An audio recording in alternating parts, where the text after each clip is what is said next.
Mrs. Thompson, please, you can't come in right now. Please, I'm begging you, just go, come back later. Rosa's tear-streaked face appeared in the crack of my own front door, her hands trembling as she tried to close it on me.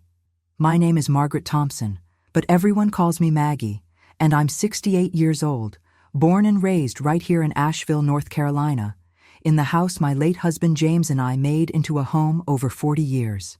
I taught third grade at Riverside Elementary for 35 years before I retired, and I raised my son Daniel mostly on my own after his father walked out on us when Daniel was just 5 years old. I worked 2 jobs, sometimes 3, to make sure that boy had everything he needed, and I never once complained about it because that's what mothers do. We sacrifice, we endure, and we love without condition. Now, before I go any further, honey, I want you to do something for me. I want you to tell me in the comments which city you're watching this video from, because I need to know how far these stories travel, how many people out there understand what it means to build something with your own 2 hands, only to have someone try to take it all away. Standing there on my own front porch that Tuesday afternoon, staring at Rosa's frightened face, I felt my heart start to pound in a way it hadn't since the day the doctors told me James had cancer. I had left for my regular checkup with Dr. Patterson at 10 in the morning, and the appointment had been mercifully quick. Just routine blood work and a quick chat about my blood pressure medication, so I was home by noon instead of my usual 2 o'clock return time. I had been coming home to this house, walking through that front door, for more decades than I could count on both hands, and never once had anyone tried to stop me from entering my own home. Rosa had been with me for 20 years, ever since James got sick and I needed help keeping up with the house and the medical appointments and everything else that comes with caring for a dying man. She had held my hand at his funeral. She had celebrated every one of my birthdays since. She had become more than an employee.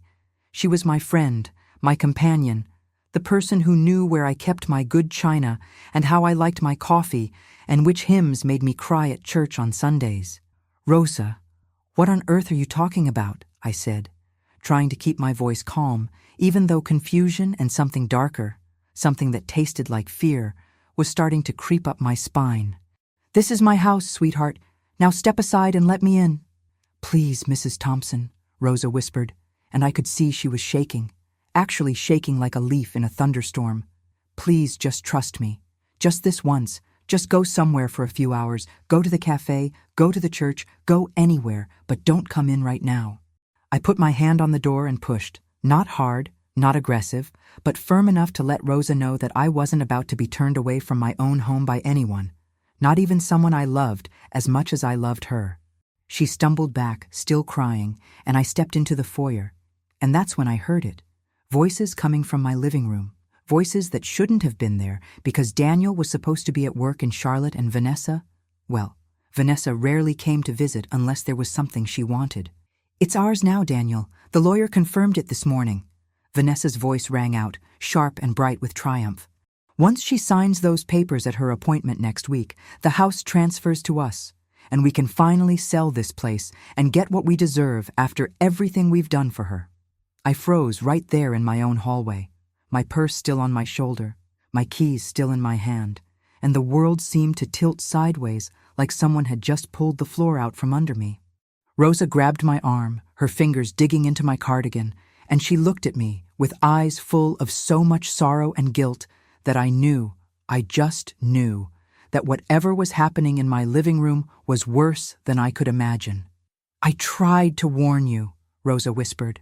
I tried to tell you last week, but you were so happy about Daniel visiting more often, and I didn't know how to say it. I didn't know how to tell you that they've been planning this for months. Daniel's voice came next, quieter than Vanessa's, but unmistakable. Are you sure she doesn't suspect anything? She's been a little sharper lately, asking more questions about the papers I've been bringing her to sign. I felt something inside me crack, something I didn't even know could break. I didn't sleep that night. How could I? Every time I closed my eyes, I saw Margaret's face, twisted in that awful mix of fear and sorrow, blocking my own front door like she was guarding a crime scene. And maybe she was. Maybe that's exactly what it was. By the time the sun came up, I'd made a pot of coffee strong enough to strip paint, and I was sitting at my kitchen table with a yellow legal pad in front of me, writing down everything I could remember. Every word, every look, every sound from inside that house. My house. The house Gerald and I bought 43 years ago, when Laura was just a baby, when the neighborhood was nothing but dirt roads and hope. I'm a nurse, you understand. Was a nurse. 37 years in labor and delivery at Mercy General. I've held thousands of newborns, talked hundreds of terrified mothers through the hardest moments of their lives, and I've learned one thing that matters more than anything else. Trust your gut. When something feels wrong, it usually is. And that night, everything felt wrong. Margaret called me at 6:30 that morning. I heard her voice shake before she even said hello. "Mrs. Callahan," she whispered, and I could tell she was outside, maybe in her car. "Mrs. Callahan, I'm so sorry about yesterday. Please, I need to explain." "Then explain," I said, and I didn't make it easy for her. I loved Margaret, but she'd hurt me. She'd shut me out of my own home. There was a long pause, and then she said something that made my blood run cold. "She told me you'd signed the house over to them. She showed me papers, Mrs. Callahan, legal papers with your signature on them. She said you were moving into assisted living and that I'd be working for her and Mr. Ryan now. She said if I let you in, if I told you anything, she'd have me arrested for trespassing, and she'd make sure I never worked in this town again." I sat there holding that phone so tight my knuckles went white. "Margaret," I said slowly, "I never signed anything. I'm not going anywhere, and those papers are fake." She started crying then, really crying. "I knew it," she sobbed. "I knew something wasn't right, but she was so convincing and she had documents, and I was scared, Mrs. Callahan. I was so scared. I've been working for you for 20 years. This job, this house, you're like family to me. I couldn't lose that." "You're not going to lose anything," I told her, and I meant it. "But I need you to tell me everything. What else has been going on in that house?" What Margaret told me over the next 30 minutes made me sick to my stomach. It turned out Vanessa had been coming to the house for weeks, always when she knew I'd be out. She'd been going through my things, my bedroom, my office, my safe. She'd taken photos of documents, copied keys, and she'd been asking Margaret questions. Where did I keep my important papers? Did I have a will? Who was my lawyer? Had I seemed forgetful lately, confused, unable to manage my own affairs? Margaret said she'd thought it was strange, but Vanessa always had an excuse. She was helping me organize. She was worried about my health. She wanted to make things easier for me as I got older. And like a fool, Margaret's word, not mine, she'd answered some of those questions because she thought Vanessa cared. She thought Vanessa was being a good daughter-in-law. "There's something else," Margaret said, and her voice dropped even lower. "Last week she brought a man to the house. Older guy, real smooth talker, wearing an expensive suit. She introduced him as your financial advisor.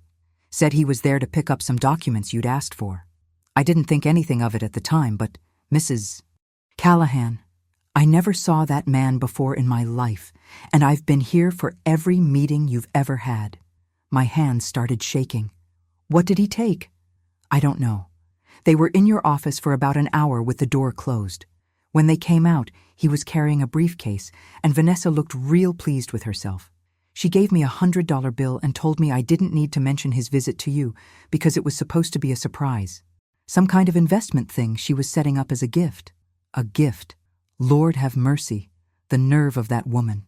I thanked Margaret and told her to stay away from the house for a few days, that I'd call her when it was safe. Then I sat there staring at that legal pad, at all those notes I'd written, and I felt something shift inside me. The hurt was still there, the betrayal, the shock, but underneath it all was something harder, something colder, anger. My son's wife was trying to steal my home. She'd forged documents, impersonated me, manipulated my housekeeper, and brought some con artist into my house to God knows what. And Ryan, my baby boy, the child I'd raised alone after Gerald died, the son I'd sacrificed everything for. He was either helping her or too blind to see what she was doing. I picked up the phone and dialed a number I'd had written in my address book for 15 years but never thought I'd need. "Whitmore and Associates," a crisp voice answered. "Yes," I said. and my voice was steady as steel. "I need to speak with James Whitmore. Tell him it's Dorothy Callahan, and tell him it's urgent. Because if Vanessa wanted to play with legal documents and con artists and fake signatures, then she was about to learn something important. You don't spend 37 years in a hospital without learning how to fight. And you sure as hell don't mess with a woman who's spent her whole life protecting what matters." She thought I was some helpless old lady she could push aside. She was about to find out just how wrong she was. "Mrs. Eleanor, please." Martha's voice cracked as she gripped my hands tighter, her tears falling onto our intertwined fingers. "You need to understand what's been happening while you were at the hospital with Mr. Thomas." We were still standing in my foyer, and I could feel my heart hammering against my ribs so hard I thought it might break through. The house felt different now, like someone had rearranged all the furniture while my back was turned, except nothing had physically moved. It was the energy that had shifted, you know? That feeling you get when you walk into a room and know something terrible has occurred there. Martha led me to the kitchen, the one room in this house that had always felt like a sanctuary. How many cups of coffee had we shared at this very table over the years? How many times had she listened to me worry about Thomas's health, about Daniel's career, about life in general? This woman had been more than hired help. She'd been my companion through 2 decades of joy and sorrow, and now she was trembling like a leaf in a storm. "Start from the beginning," I told her, trying to keep my voice steady, even though everything inside me was screaming. "And don't leave anything out." Martha wiped her eyes with the corner of her apron, that same floral apron I'd given her 5 Christmases ago. "It started about 3 months back," she said quietly. "Right after Mr. Thomas had that first stroke, Miss Diane started coming by more often. At first I thought it was nice, you know? A daughter-in-law checking on things, making sure the house was in order while you were busy with hospital visits." I nodded, remembering how Diane had seemed so concerned back then, always asking about Thomas's condition, always offering to help. I'd been grateful, actually, touched that she cared. "But then she started bringing people," Martha continued, her voice dropping even lower. "Real estate appraisers, interior designers, even someone from an auction house. They'd come when you were at the hospital during your long visits. She'd walk them through every room, talking about square footage and property values and what furniture might be worth keeping." My blood ran cold. "What?" "She told me it was just preliminary planning," Martha said, fresh tears spilling down her cheeks. "She said you and Mr. Thomas would eventually need to downsize, move into assisted living, and that she was just being proactive. She made it sound so reasonable, Mrs. Eleanor. She said Daniel had asked her to handle it because he was too busy with work, and she swore me to secrecy because she didn't want to worry you while you were dealing with Mr. Thomas's health." I felt sick. The coffee I'd drunk earlier threatened to come back up. "And you believed her?" "I wanted to," Martha whispered. "I wanted to believe your daughter-in-law had good intentions. But then, about 3 weeks ago, she brought a lawyer. They sat right here at this table, and I overheard them talking about power of attorney and estate transfers, and how much easier everything would be once the paperwork was in order." "What paperwork?" My voice came out sharper than I intended. Martha stood up and walked to the cabinet above the refrigerator, the one where I kept important documents, insurance papers, that sort of thing. She pulled out a folder I'd never seen before. "This paperwork." My hands shook as I opened it. Inside were documents, official-looking forms with legal language I could barely understand. But I understood enough. Power of attorney forms, healthcare proxy designations. Documents that would give Diane control over financial and medical decisions for both Thomas and me. And there, at the bottom of several pages, were signatures that looked remarkably like mine and Thomas's. "I didn't know these were here," I breathed. "She had them," Martha said. "She showed them to me last week and said you'd already signed everything, that it was all taken care of, that I'd be reporting to her from now on. She said you'd decided it was time to let the younger generation handle things." "I never signed these," I said, my voice rising. "Thomas never signed these. These signatures are forged." Martha nodded miserably. "I suspected as much. Your signature looked off to me, but she was so confident, so authoritative. And then today, when she came with Daniel and started talking about putting the house on the market immediately, about how you and Mr. Thomas would be more comfortable in a facility, I knew something was terribly wrong. I stared at the forged documents, my mind racing. This wasn't just about my house. This was about control, about taking away everything Thomas and I had built together. This was about erasing us before we were even gone.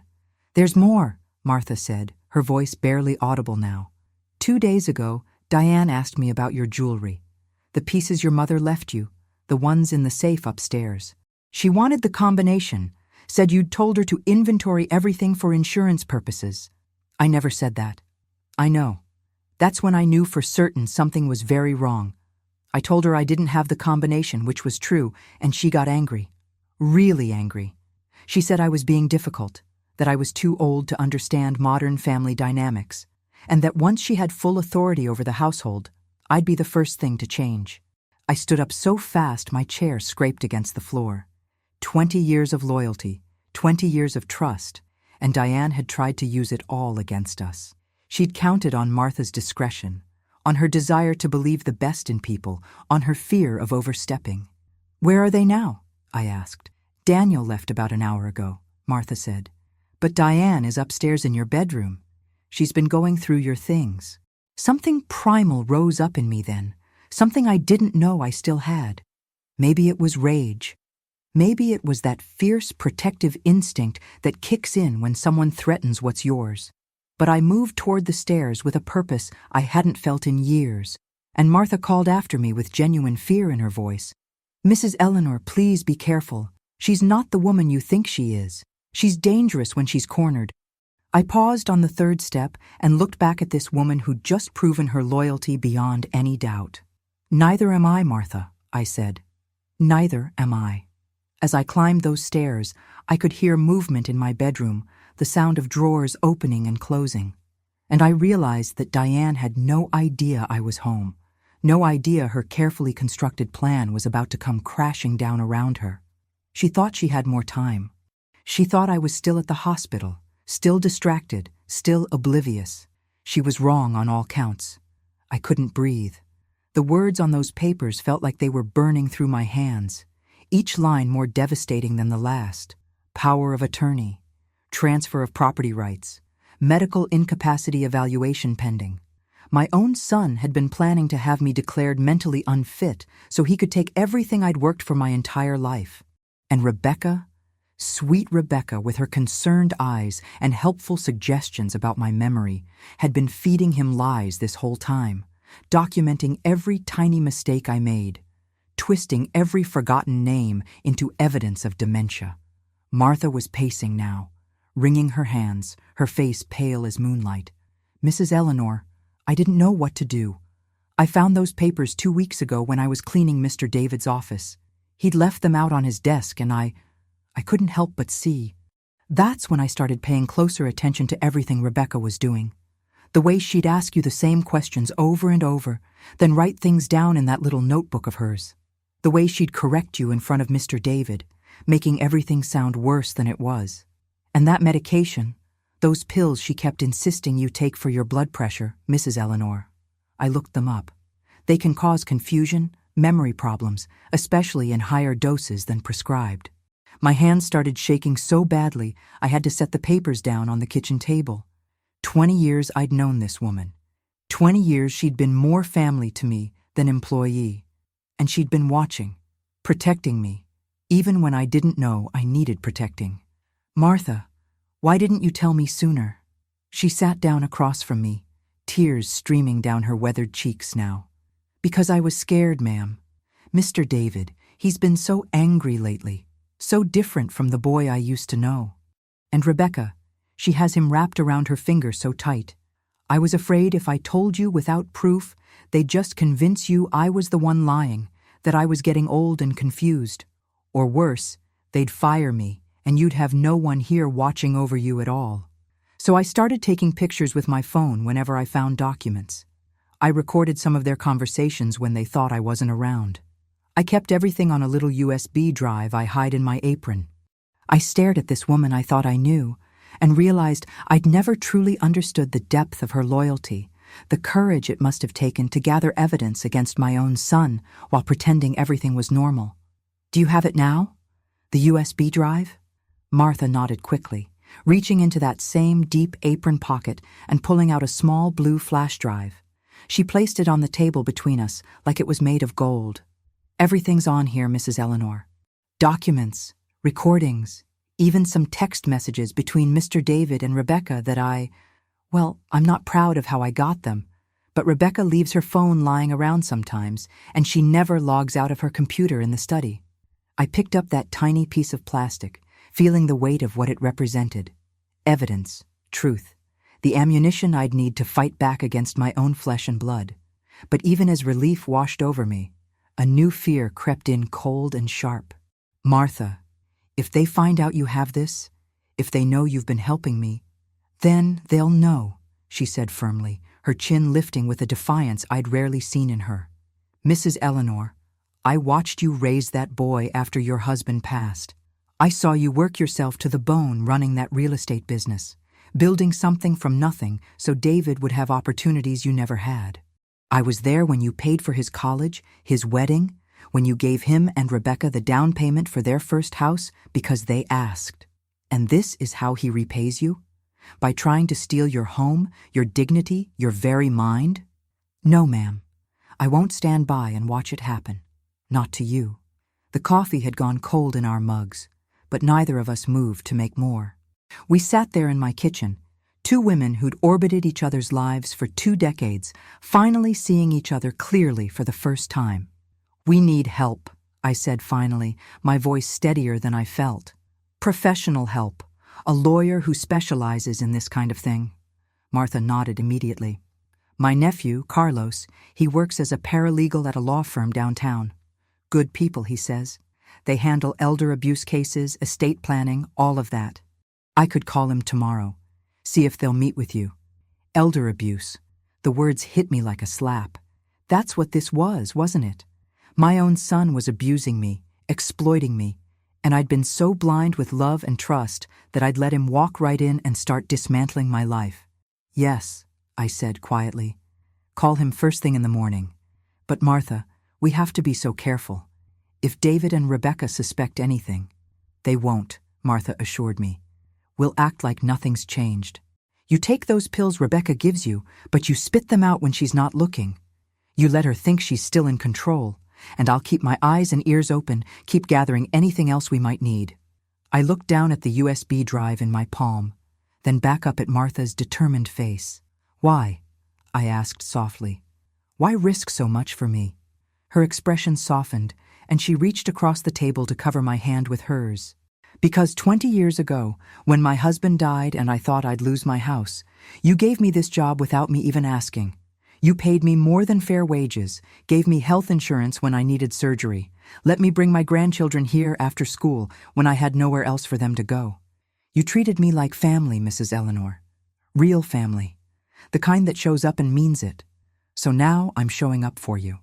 We sat there holding hands across my kitchen table, and I realized that while I'd lost a son somewhere along the way, I'd gained something far more precious without even knowing it. But there was still so much I didn't understand. "Martha," I said slowly, "what did you hear them say that day, when I came home early and you blocked the door?" Her face went pale again, and I knew whatever was coming would hurt. "Mrs. Eleanor, maybe we should wait until tomorrow, until you've had time to—" "No," I said firmly. "I need to know everything, right now." Martha took a deep breath, and when she spoke, her voice was barely above a whisper. Rebecca was showing someone through the house, a real estate agent. She was talking about listing prices and how quickly properties in this neighborhood were selling. "And your son, Mrs. Eleanor," he was laughing. He said— She stopped, her eyes filling with tears again. "Tell me," I demanded. "He said, by this time next month, the old woman will be in a state facility and this house will be ours. She won't even remember her own name, much less fight us on it." The room spun around me, and I gripped the edge of the table to keep from falling. I could barely breathe as I sat in Margaret's living room, staring at the photographs spread across her coffee table. My hands were trembling so hard I had to set down my teacup before I dropped it. There they were, clear as day, pictures of Vanessa meeting with a man I'd never seen before, outside a real estate office downtown. The timestamp showed they were taken just 3 days before I came home early that afternoon. Margaret leaned forward and pointed to another photo, this one showing Vanessa handing the man what looked like documents. "Dorothy, honey, I know this is hard to see, but you need to know what's been happening," she said softly, her wrinkled hand covering mine. "That man there, his name is Richard Connolly. He's a real estate agent, one of those slick types who will do anything for a commission. I've been asking around, talking to people, and it seems your daughter-in-law has been very busy these past few months." I felt like someone had punched me in the stomach. My own home, the house Thomas and I had built together 43 years ago, the place where we'd raised Michael, where we'd celebrated every Christmas and birthday, where Thomas had taken his last breath in our bedroom upstairs. She was trying to sell it right out from under me. "But how?" I whispered, my voice cracking. "How could she even think she could do this? The house is in my name. Everything is in my name." Margaret squeezed my hand tighter and said, "That's what we need to figure out, sweetheart. But I've learned something else, something that might explain how she thought she could pull this off." She reached into a folder beside her and pulled out more papers, and when I saw what they were, my blood ran cold. They were copies of legal documents, documents I'd never seen before, documents that had my signature on them, power of attorney papers, medical conservatorship forms, all dated from last year, when I'd supposedly signed over control of my affairs to Michael because of declining mental capacity. "I never signed these," I said, my voice rising with anger and fear. "Margaret, I swear to you, I have never seen these papers in my life." My friend nodded, her face grim. "I know you didn't, Dorothy. I know you. Your mind is sharp as a tack, always has been. But someone forged your signature on these documents, and my guess is it was Vanessa. She's been planning this for a long time, honey. This wasn't some spur-of-the-moment decision. She's been setting this up, piece by piece, waiting for the right moment to strike." I stood up and started pacing around Margaret's living room, my mind racing. How long had Vanessa been plotting this? How many times had she sat at my dinner table, smiled at me, called me Mom, all while planning to steal everything from me? And Michael, my sweet boy, did he know? Was he part of this too? Or was he just blind to what his wife was doing? "There's more," Margaret said quietly, and I turned to look at her. "I talked to Clara Rodriguez, you know, the nurse who works at Pine Valley Memorial. Well, she told me something interesting. About 6 months ago, Vanessa came into the hospital asking questions about elderly care, about what conditions would qualify someone for a conservatorship, about what kind of medical documentation would be needed. Clara thought it was odd at the time because Vanessa told her you were perfectly healthy, but she wanted to know, quote, just in case for the future." I felt sick to my stomach. 6 months ago, I'd been taking care of the garden, volunteering at the church, hosting Sunday dinners. There was nothing wrong with me, nothing that would make anyone think I needed someone else to manage my life. But Vanessa had been preparing, gathering information, figuring out exactly how to make it look like I was incompetent. "We need to call the police," I said firmly, my fear turning into determination. "This is fraud, Margaret. This is forgery and attempted theft and who knows what else. I want that woman arrested. I want her out of my house and away from my family." But Margaret held up her hand and said, "Hold on now, Dorothy. I know you're angry, and you have every right to be. But we need to be smart about this. If we go to the police right now with just these photos and Clara's story, Vanessa will deny everything. She'll say you're confused, that you're having memory problems, and she'll point to those forged documents as proof. We need more evidence, something concrete that proves she's been planning this fraud." I sank back down onto the couch, frustrated but knowing she was right. "So what do we do?" I asked. Margaret smiled, and there was something almost mischievous in that smile. Something that reminded me of the girl she'd been back when we were young and getting into all kinds of harmless trouble together. "We set a trap," she said. "We let Vanessa think everything is going according to her plan. We let her believe you're still staying away from the house, still confused and upset. And while she's feeling confident and safe, we gather every piece of evidence we need to bury her in court." She pulled out her phone and showed me a contact. "My nephew James, remember him? He's a private investigator now, works out of Richmond. He owes me a favor, and he's very good at what he does. I already called him this morning, told him the situation. He can be here by tomorrow and start documenting everything Vanessa does, everyone she meets with, every paper she signs.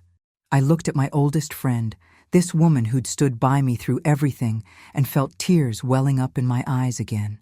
But these weren't tears of sadness or fear. These were tears of gratitude and determination.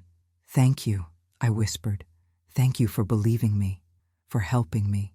I don't know what I would do without you." Margaret hugged me tight and said, "That's what friends are for, honey. Now you're going to stay here with me for a few days while James does his work. We'll keep you safe and out of sight, and we'll build a case so strong that Vanessa won't be able to lie her way out of it." As I sat there in Margaret's warm living room, looking at the evidence of my daughter-in-law's betrayal, I made myself a promise. I wasn't going to be a victim. I wasn't going to let Vanessa destroy everything Thomas and I had built. I was going to fight, and I was going to win. But first, I needed to know one thing, the one question that had been eating at me since this nightmare began. I looked at Margaret and asked, "Do you think Michael knows what she's doing?" And from the look on my friend's face, I knew the answer was going to break my heart. I couldn't sleep that night. Not a wink. I just kept staring at the ceiling of that hotel room, watching the shadows from the parking lot lights dance across the walls, thinking about everything Margaret had told me. 20 years that woman had been in my home. 20 years of trust, of friendship, of her being more family than employee. And my own daughter-in-law had turned her into a spy, into a weapon against me. The betrayal cut deeper than any knife could. By the time the sun came up, I'd made my peace with what had to happen next. I wasn't going to sit around and wait for Vanessa to finish whatever plan she had cooking. No, ma'am. I was going to take control of this situation, and I was going to do it smart. First thing I did was call Robert Chen again. "I need to see you today," I told him, "early as possible." He heard something in my voice, I guess, because he didn't ask questions. Just said, "I'll be at my office by 7. Come on by." I was there at 7:15, coffee in hand, looking probably like I'd been through a war. Robert took one look at me and sat me down in his conference room. I told him everything Margaret had shared with me, about the forged signature attempts, about Vanessa bringing in that notary, about the power of attorney documents that had my name on them, but my signature nowhere near them. Robert's face got darker with every word I spoke, and when I finished, he was quiet for a long moment. Then he said something that made my blood run cold. "Eleanor, if what Margaret is saying is true, and I believe it is, then Vanessa isn't just trying to take your house. She's trying to take control of your entire life."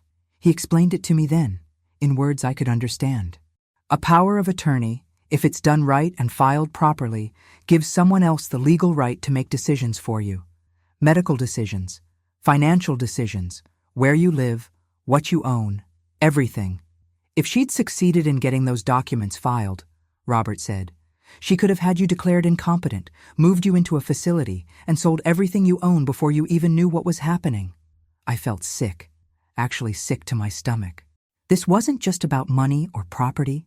This was about my freedom, my dignity, my whole life.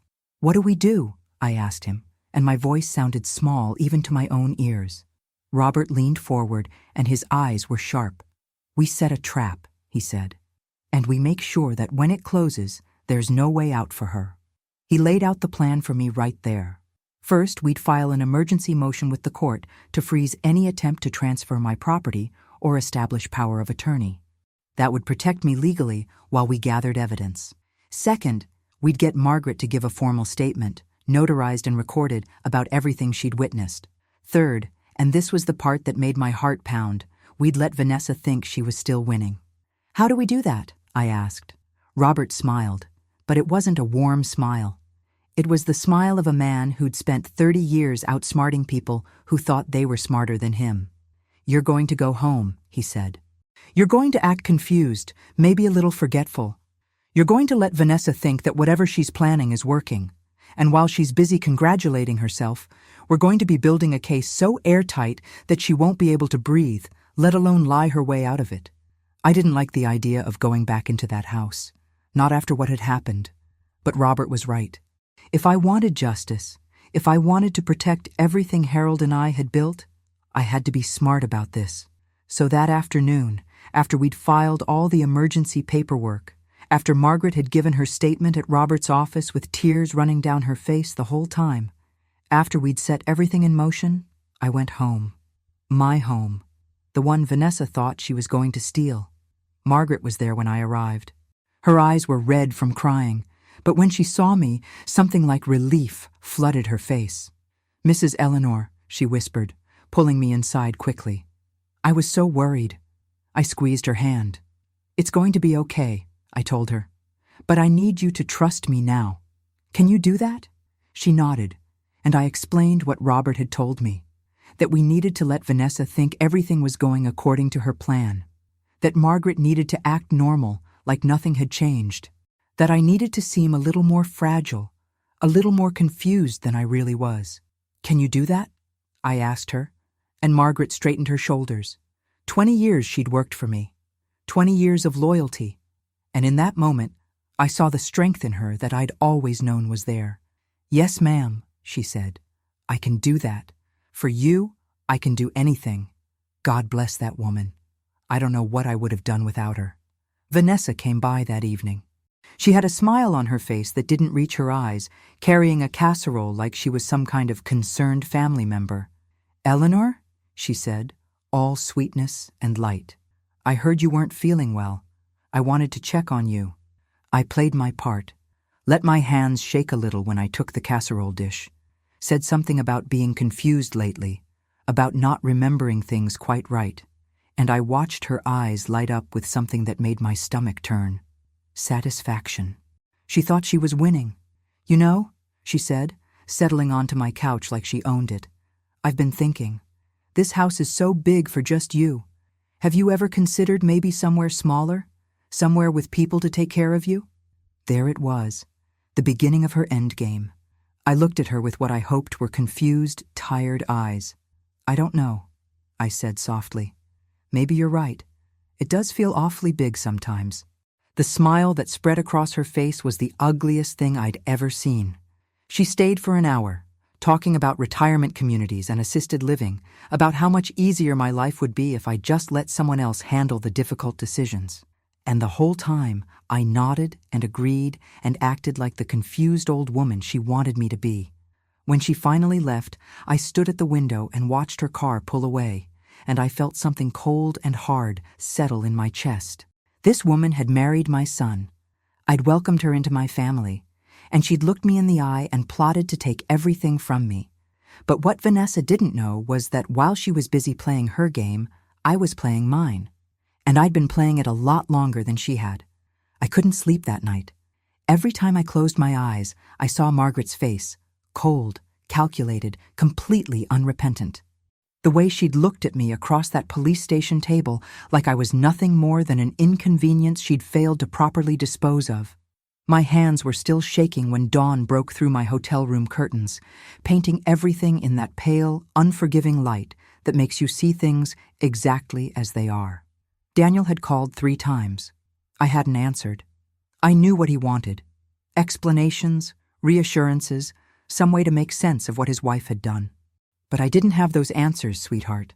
All I had was this hollow ache in my chest and Rosa's words echoing in my mind.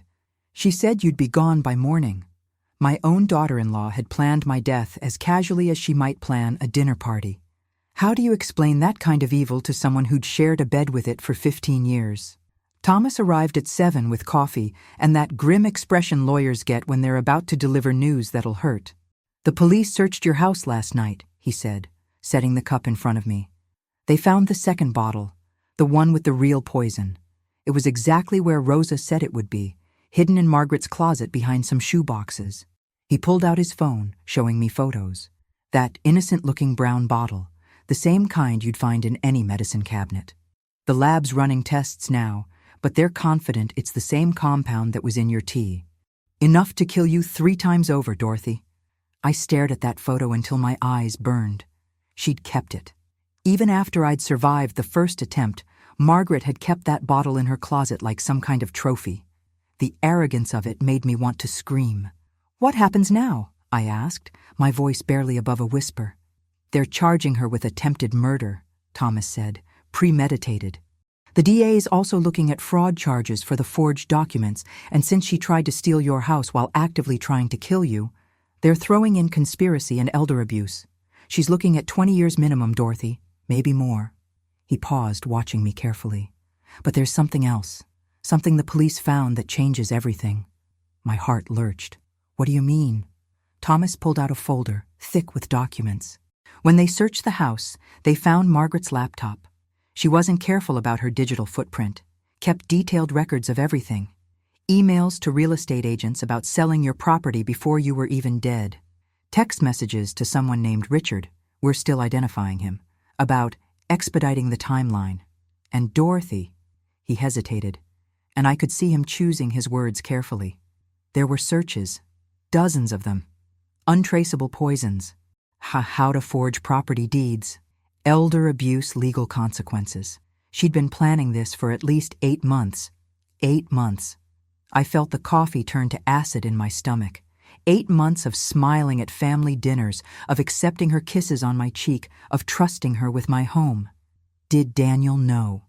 The question came out sharp, desperate. No evidence of that, Thomas said quickly. Everything points to Margaret acting alone. Daniel's phone records show he was genuinely at work during the critical times. His emails are clean. If he was involved, she kept him completely compartmentalized. He leaned forward. Dorothy, your son is devastated. He's been trying to reach you. Maybe it's time. No. The word came out harder than I intended. Not yet. I need to know more.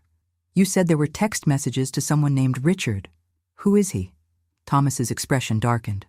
That's where it gets interesting. The police tracked the number. It belongs to Richard Holloway. He's a real estate developer out of Charleston, specializes in buying up older properties in established neighborhoods and flipping them. Turns out he and Margaret have known each other for years, college friends according to their social media. And 3 months ago, he made her an offer on your house, $200,000, contingent on clear title and immediate possession. The room tilted. $200,000. My house, the home Charlie and I had built together, where we'd raised Daniel, where every wall held 40 years of memories, reduced to a dollar amount in some developer's portfolio. She was going to sell it, I whispered. She was going to kill me and sell our home like it was nothing. It gets worse, Thomas said, and I didn't think that was possible. But life has a way of proving you wrong, doesn't it? The police subpoenaed Margaret's bank records. Over the past year, she and Daniel have been living significantly beyond their means. Credit card debt in the 6 figures. A second mortgage on their own house they're about to default on. She needed money, Dorothy, desperately. And your property in this neighborhood, free and clear, it was the solution to all her problems. All she had to do was get rid of you. I thought about all those times Margaret had offered to handle my bills, to help organize my finances. How she'd suggested I might be more comfortable in a smaller place, maybe one of those senior communities. She hadn't been concerned about my well-being. She'd been calculating, measuring, waiting for her moment. There's one more thing, Thomas said, and something in his voice made me look up. Rosa's testimony includes a conversation she overheard last week. Margaret was on the phone with this Richard person, and she said, he consulted his notes. She said, "The old woman's tougher than I thought, but don't worry, I've got a backup plan. If the poison doesn't work, there are other ways to make people disappear." The words hung in the air between us like smoke. Other ways to make people disappear. I felt suddenly, violently cold. This wasn't just about money or property. Margaret had been prepared to go further. How much further I didn't want to imagine. "They're adding additional charges," Thomas continued. "Conspiracy to commit murder, making terroristic threats. The DA thinks they can make a case that Margaret was planning to physically harm you if the poison failed. With Rosa's testimony and these messages, you've got an airtight case, Dorothy. She's going away for a very long time." I should have felt relief, victory even. But all I felt was this crushing weight of betrayal, this knowledge that for 8 months I'd been living in my own home with someone who'd been planning my death. "I want to see her," I said suddenly. "I want to talk to Margaret, face to face." Thomas shook his head immediately. "Dorothy, I don't care what you think," I snapped, and I felt something in me harden, crystallize into something sharp and unbreakable. She tried to kill me in my own home. She manipulated my son. She terrorized Rosa, and she was ready to erase 40 years of my life for $200,000. Before this goes to trial, before she stands in front of a judge and plays the victim, I want to look her in the eye, and I want her to know that she failed, that I'm still here and I'm going to watch her pay for every single thing she's done. Thomas studied me for a long moment. Then slowly, he nodded. "I'll arrange it," he said. "But, Dorothy, be careful. Women like Margaret, when they're cornered, they're dangerous. She's already proven she's willing to kill. Don't give her another chance." But I wasn't afraid anymore, you see. Fear had burned away during that long night, replaced by something harder, something that felt almost like purpose. Margaret had underestimated me once. She'd thought I was just some weak old woman she could poison and discard. She was about to learn just how wrong she'd been. My phone buzzed. A text from Daniel. "Mom, please. I need to see you. I need to understand." And attached, a photo. Him sitting in what looked like his car, and honey, he looked like he'd aged 10 years overnight. I watched Daniel's face turn white as the investigator laid out photograph after photograph on that conference table. Bank statements, property records, text messages between him and Margaret, my own daughter-in-law, plotting how they'd sell my house the moment I was out of the way. The investigator had been thorough, bless his heart. Every secret they thought they'd buried had been dug up and laid bare under those fluorescent lights. "Mrs. Patterson, these documents show a pattern of financial manipulation going back 18 months, the investigator said, his voice steady and professional. "Your son opened a joint account using a forged power of attorney. He transferred funds systematically, small amounts at first, then larger sums once he realized no one was monitoring the activity." Daniel wouldn't look at me. He sat there with his hands folded on the table, staring at his knuckles like they were the most fascinating things in the world. Margaret wasn't there. She'd refused to come, according to Daniel's lawyer, claiming she had nothing to do with any of this. That alone told me everything I needed to know about their marriage and their morals. My attorney, Jonathan Walsh, had insisted we meet in his office rather than anywhere public. "Control the environment," he'd told me.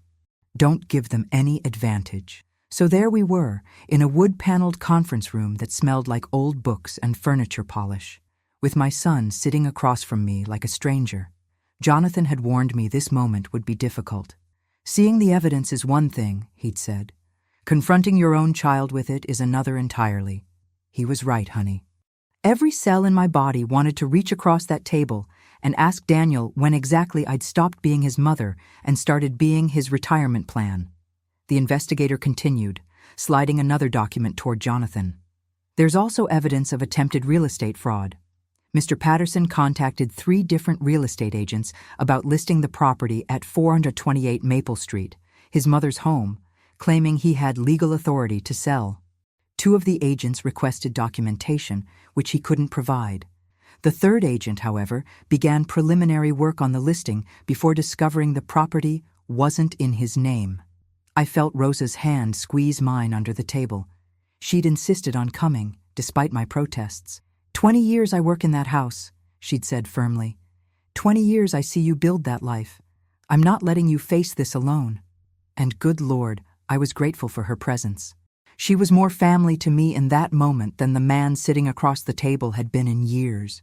Daniel finally spoke, his voice barely above a whisper. "I needed the money." That was it. That was his defense. Not an apology, not an explanation. Just a simple statement of need, as if that justified everything. Jonathan leaned forward slightly. "Mr. Patterson, you understand that financial elder abuse is a criminal offense in this state? Your need, as you put it, doesn't constitute legal justification for fraud, theft, or attempted property seizure." Daniel's lawyer, a nervous young man who looked fresh out of law school, cleared his throat. My client was under significant financial pressure. His business was failing. And so he decided to steal from his 72-year-old mother? Jonathan's voice cut through the room like a knife. "Let me be clear about what we have here. Forgery, theft, attempted fraud, conspiracy to commit elder abuse. These aren't civil matters we can settle with a handshake. These are criminal charges." The young lawyer looked at Daniel, then back at Jonathan. "What are you proposing?" Jonathan opened a folder and slid a document across the table. "Mrs. Patterson is willing to refrain from pressing criminal charges under the following conditions: full restitution of all funds taken with interest, transfer of any property or assets obtained through fraudulent means, a legally binding agreement that Mr. Patterson and his wife will have no further claim to Mrs. Patterson's property, finances, or estate, and a restraining order preventing contact except through legal counsel." I watched Daniel's face as he read through the terms. For just a moment, I saw something flicker in his eyes. Was it shame? Regret? Or just anger at being caught? "And if I don't agree?" he asked quietly. Jonathan didn't hesitate. "Then Mrs. Patterson will pursue full criminal prosecution. Given the evidence we have, the district attorney has already indicated they'd be very interested in this case. Elder abuse cases are taken extremely seriously in this county, Mr. Patterson. You'd be looking at significant jail time." The room went silent except for the ticking of an old clock on the wall. Rosa's hand was still holding mine, and I could feel her trembling slightly. Or maybe that was me. 20 years of raising this boy, of loving him, of sacrificing for him, and it had come to this. A conference room negotiation where we discussed whether my own son would go to prison for stealing from me. Daniel's lawyer whispered something in his ear. They conferred for what felt like hours, but was probably only minutes. Finally, Daniel looked up at me, really looked at me, for the first time since we'd entered that room. "I'm sorry, Mom." His voice cracked. "I'm so sorry. The business was failing, and Margaret kept saying we'd lose everything, and I panicked. I thought if I could just borrow from you temporarily, I'd pay it all back before you even noticed." Borrow. He called it borrowing. You don't borrow by forging documents and lying to real estate agents, sweetheart. You don't borrow by having your wife tell the housekeeper your mother is moving to assisted living when she's standing right there in her own home. Jonathan placed a pen on top of the agreement. "This offer expires when we leave this room, Mr. Patterson. Choose." I held my breath, watching my son's hand hover over that pen. And then I saw something that made my blood run cold. Daniel glanced at his phone, which was face up on the table, and I caught a glimpse of a text message preview from Margaret. Just 3 words, but they told me everything. "Don't sign anything." I stood in that courtroom and watched her face crumble like wet paper. And honey, I wish I could tell you I felt sorry for her, but the truth is, all I felt was a cold, hard satisfaction settling deep in my bones. Vanessa stood there in her designer suit, probably bought with money she thought she'd stolen from me, and listened as the judge read out every single charge: fraud, forgery, elder abuse, attempted theft, conspiracy. The words hung in that courtroom like thunder, and with each one, I watched her shoulders sink a little lower. My son Daniel sat beside her, and Lord have mercy, the look on his face was something I'll never forget. Not anger, not defiance, just pure, broken shame. He wouldn't even look at me. Couldn't, I suppose. How do you look your own mother in the eye when you've helped your wife try to steal everything she worked for? When you've stood by and watched her be humiliated, thrown out of her own home, treated like garbage? You don't. You just sit there and stare at your hands like they belong to someone else. The prosecutor stood up. And sweetheart, she was magnificent. Her name was Lauren Mackenzie, and she laid out the whole ugly story like she was spreading a map on a table. She showed the forged documents, the fake signatures, the bank transfers Vanessa had tried to hide. She brought up the locksmith who testified that Vanessa had paid him cash to change my locks, paid him extra to do it fast and not ask questions. She presented the security footage I'd given her, the recordings from my phone, every text message Vanessa had sent to Daniel talking about finally getting what we deserve, and the old woman won't know what hit her. And then, oh then, Lauren called Rosa to the stand. My Rosa, who'd been so scared, so broken that day, she blocked my door with tears streaming down her face. But she wasn't scared anymore. She walked up there with her head high, and when she spoke, her voice was steady and clear. She told them everything. How Vanessa had threatened her job, her family, told her if she didn't cooperate, she'd make sure Rosa never worked in this town again. How Vanessa had made her lie, made her lock me out, made her feel like a criminal in a house she'd cared for like it was her own. Rosa looked right at Vanessa and said, "You made me betray someone who treated me like family for 20 years. You made me hurt someone I love. I will never forgive myself for that, but I will also never forgive you." I saw tears on the jury's faces, honey. Grown men and women, crying. Then it was my turn.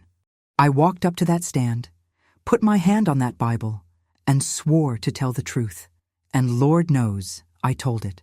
I told them about coming home early that day, about Rosa's tears, about standing outside my own house like a stranger, while my daughter-in-law laughed inside about how it was all theirs now.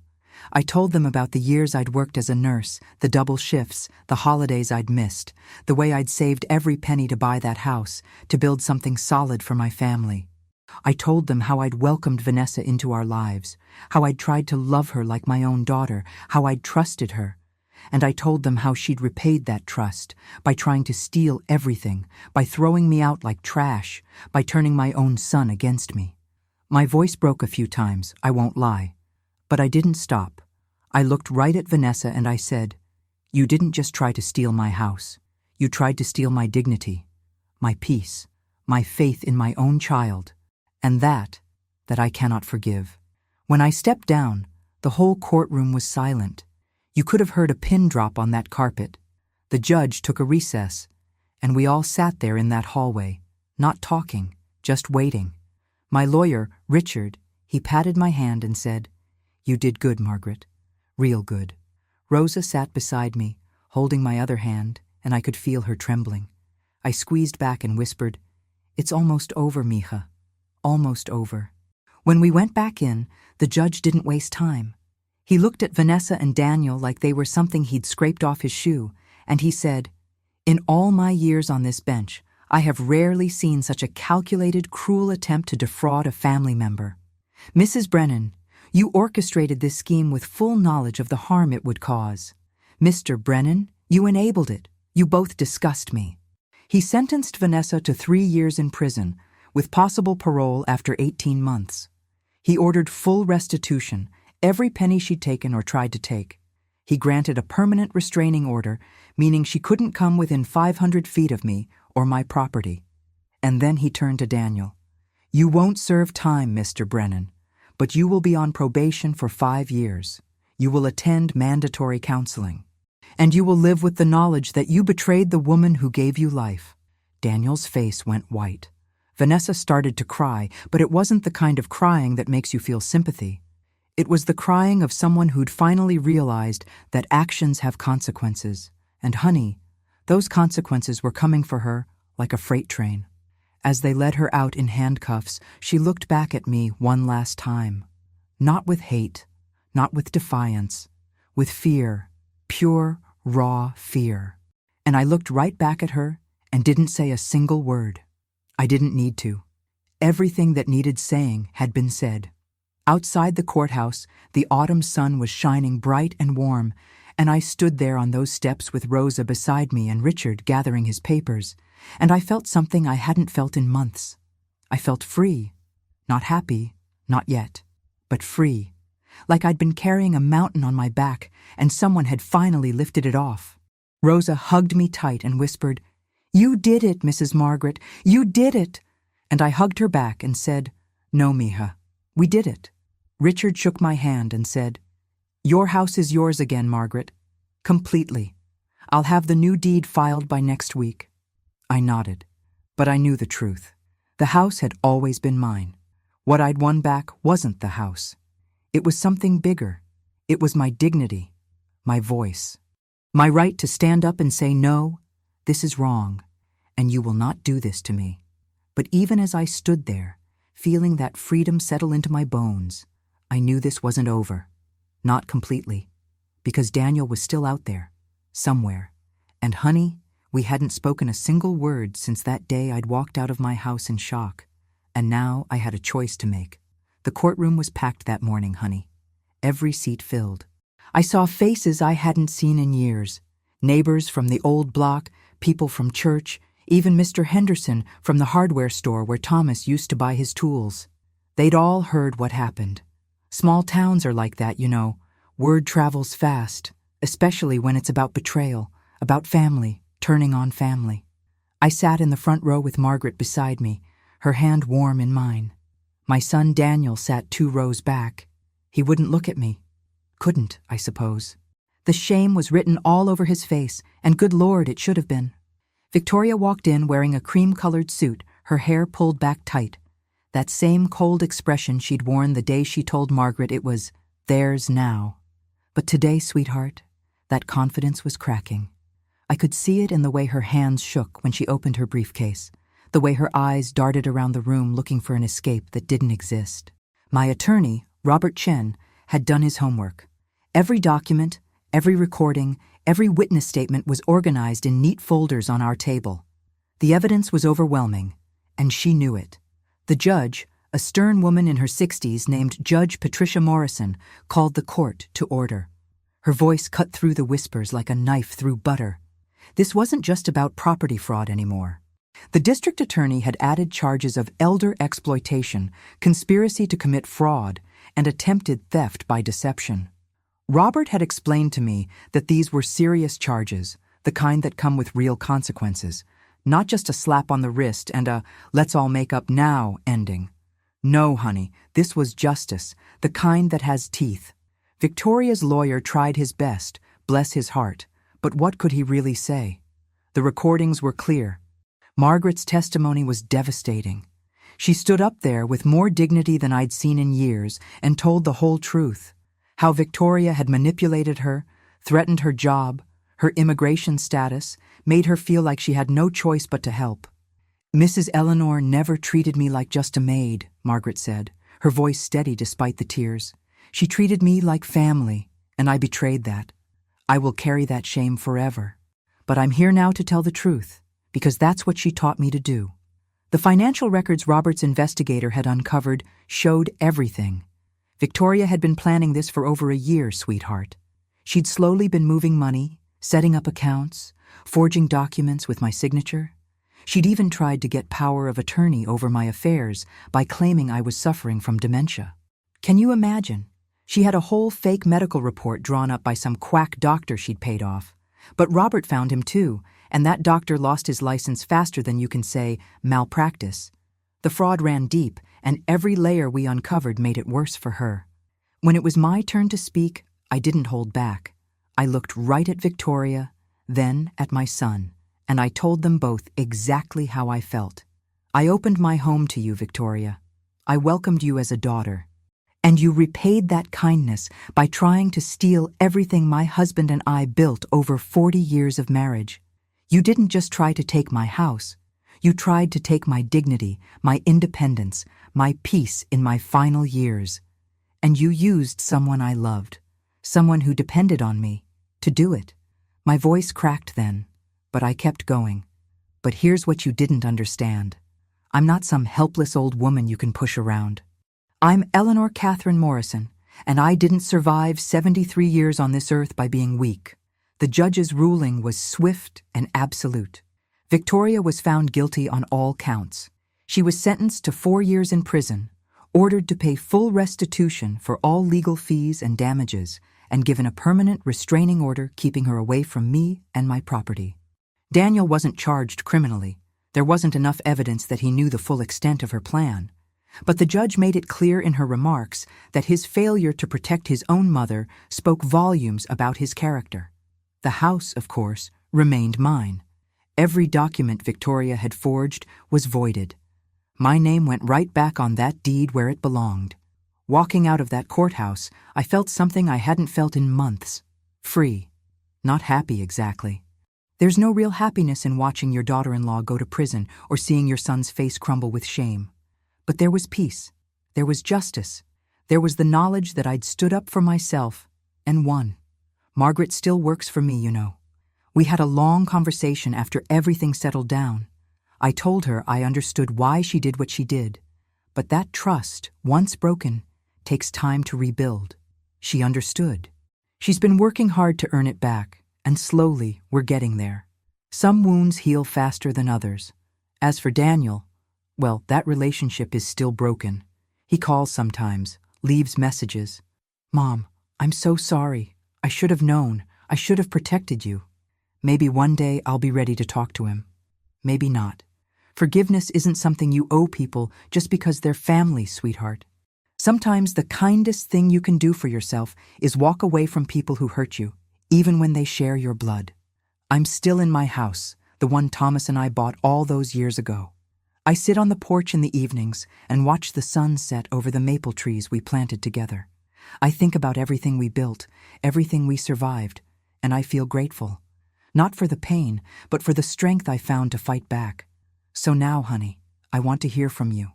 After everything I've shared, después de todo lo que hemos pasado juntos en esta historia, tell me, from what city are you watching this video? I want to know how far our stories reach, how many hearts they touch. Leave me a comment below. Let's connect, you and me, across whatever distance separates us. Because that's what stories do, sweetheart. They remind us we're not alone.